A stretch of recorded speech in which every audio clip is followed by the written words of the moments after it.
Is the patient breathing? Barely. Okay, is he breathing right now, though, even if he's... Is he breathing, Tom? He keeps taking big dark breaths. Basically, my 6-year-old stepson is falling, he's banged his head. Okay. And while he was on the floor, he's banged his head another 5 times.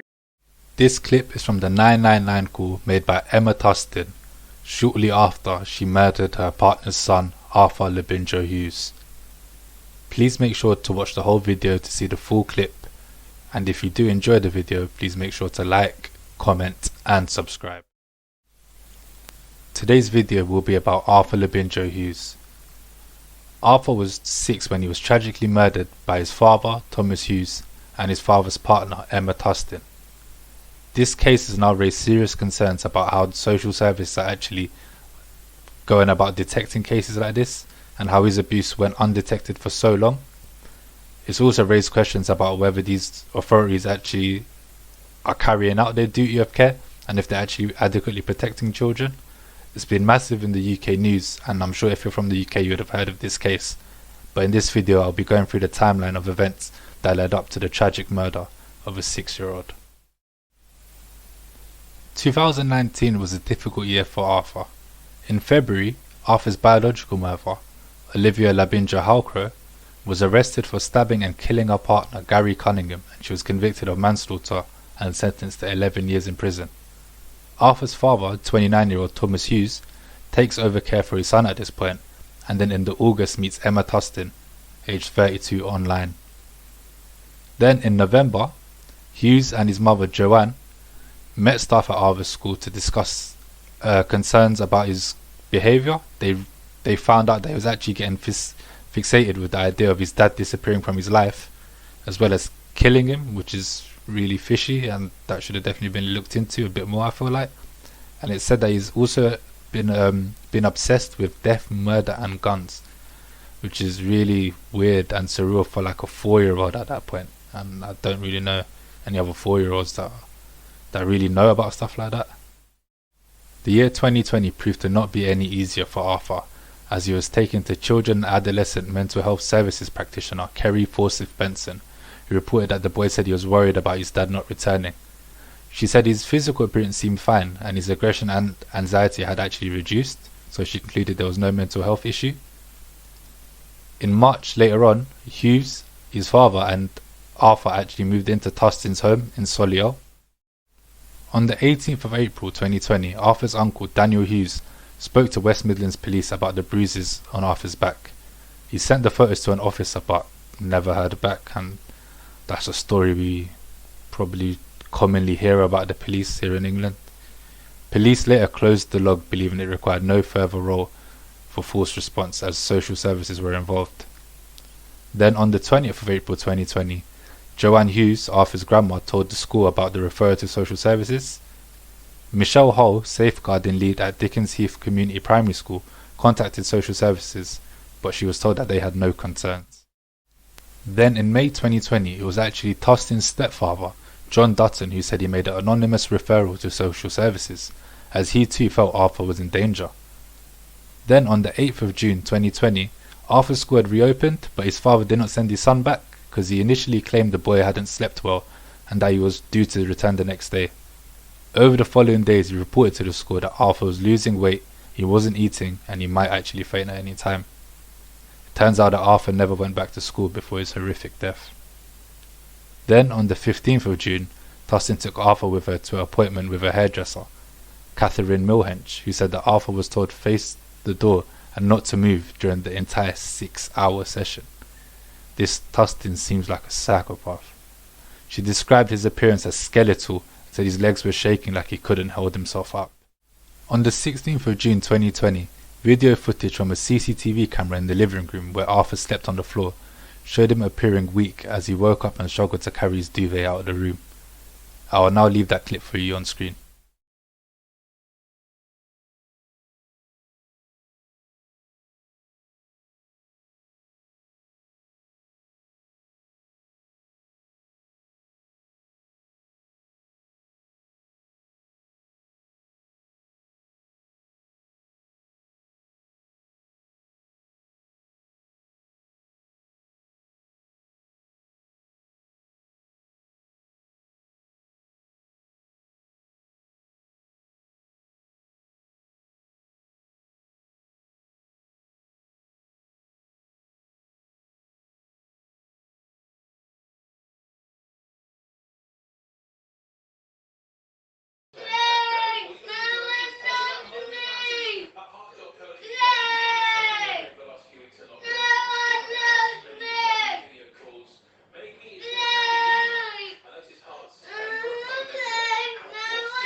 As you can see from the footage, the boy is really brittle and he was really weak. He looked like he hadn't eaten and stuff, and it's actually heartbreaking to see that.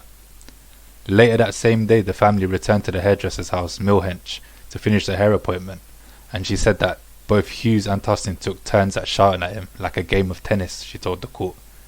Her partner, Tobias Jarman, actually snuck the boy a glass of water without Tustin and Hughes knowing, and said he looked petrified. Back at home the same day, shortly after 2:30 p.m, Tustin messaged Arthur's father Hughes to say that he would not actually get off the floor, and claimed that he had knocked himself out by hitting his head off the floor. Hughes returned home and a 999 call was made at 2:42 p.m. A clip of this was shown at the start of the video, and I'll now play the full clip, and you can make for it what you want, to be honest, because she's just lying out of her teeth. The clip also includes her lying to the police officers after they actually come, and yeah, I'll put up the clip on screen now. Ambulance service, is the patient breathing? Barely. Okay, is he breathing right now though, even if he's... Is he breathing, Tom? He keeps taking big dark breaths. Basically, my 6-year-old stepson is fallen, he's banged his head. Okay. And while he was on the floor, he's banged his head another 5 times. Okay. He's lost colour, he's got a big lump on his head. Is he awake? So what, sorry? Is he awake? He's half in and out, but he's banged his head quite hard. Is his breathing noisy or abnormal? Is it noisy or abnormal? It's barely there, he's barely breathing, he's in and out, he's taking it hard. Okay. He's basically been treating us all like shit. He's threw himself on the floor, he's headbutting the floor. I'm trying to pick him up in the process, he's headbutting me in the process. Okay. I've got him up, he was breathing like a little bit better at first. Yeah. Washed him down, put some water down him, tried to obviously get him like, a bit more colour in him, but then obviously I've seen the lump on his head that he's done to himself. Right. Help's been arranged for him. Okay. Yeah. Try and keep calm for me. Can you get him lay out flat on his back? Flat on his back. How old is he? He's 6, nearly 7. 6 years old. Okay. Yeah. Right, there with me. He's losing colour. He's very pale, but obviously it's a big bang. He's knocked himself out by the look of him. And he's barely breathing now. He's breathing. He's barely breathing. He's lost just at the minute. Okay, so I'm going to tell you how to give basic life support. Okay, so you can just keep going. Just briefly, what happened? Basically, he'd gone out to get me a birthday cake and stuff for the kids. Arthur was told to sit on the thinking step. Arthur's put himself all over the floor.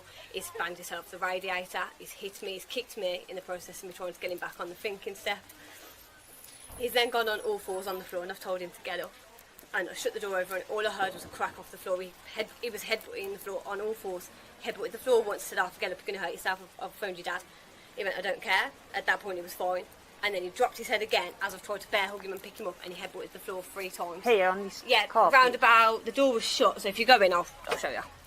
It's probably about here his head was, but it's concrete, there's no underlay under that.